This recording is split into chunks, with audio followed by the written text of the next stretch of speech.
Welcome, Agent. If you don't have a plan, just think on your feet. Extraction vehicle has arrived. Reach it as discreetly as possible.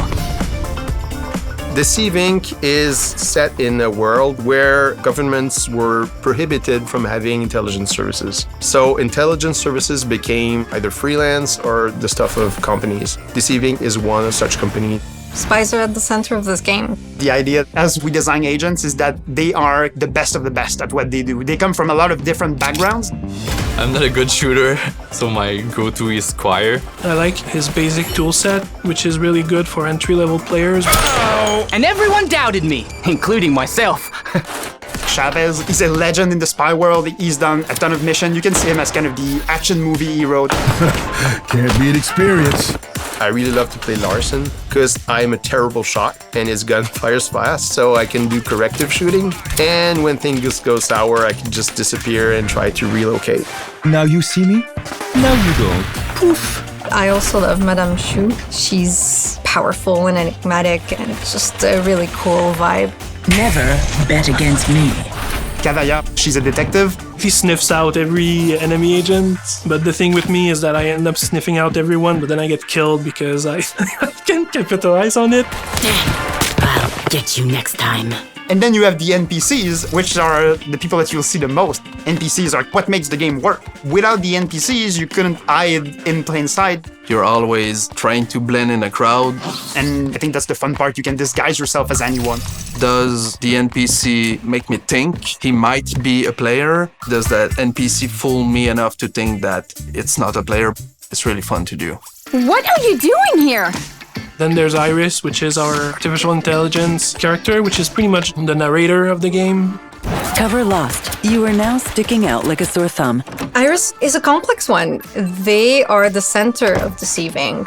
We also want to really build Iris as the player's eyes and ears, pretty much. So they're always there, no matter the spy you choose. Everything about this game reeks style and super fun, engaging moment-to-moment gameplay.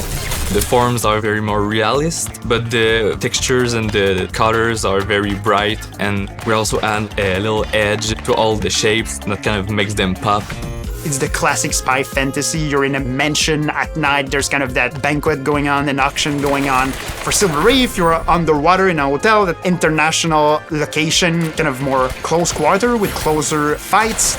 Each of the maps has its own villain, and they all have very specific stories and reasoning and motives. Stop right there, criminal scum.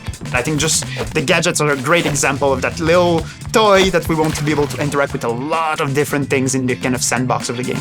I like the spyglass because then I don't have to go towards the intel to take it because I feel like I'm too obvious.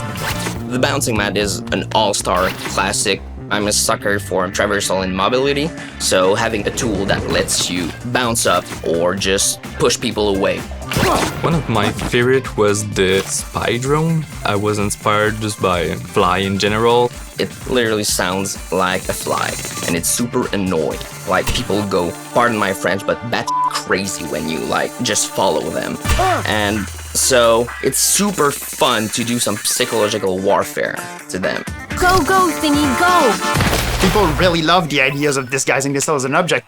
So you can be a chair, you can be a flower pot, and the idea is the player don't notice that you're odd, you're at a weird spot. Gotcha. I just walk around as a couch, and sometimes you have people that just run past you. I should have made that shot. Why didn't I make that shot? Where did he come from? Oh, I saw him. How did I miss that toilet in the middle of the room? When you play as a toilet, you can just hide in plain sight in situations where your brain just doesn't compute there's a toilet on the corner of your eye. So look out for the toilets that are not in actual restrooms. Wow, Agent, you make us proud.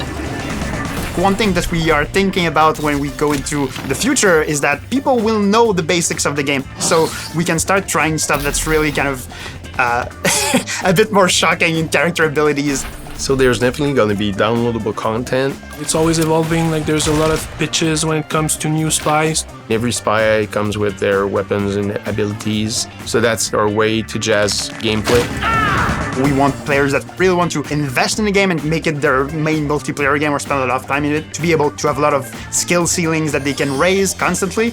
We don't make the game to be a funny game, but it happens to be because of the situation, the gameplay, the ridiculousness of how the system interacts together, and you see something happen and you're like, that's so dumb, but I love it. Woohoo! That's lit! Unusually well done. Virtual pat on the back, Agent. Keep it up.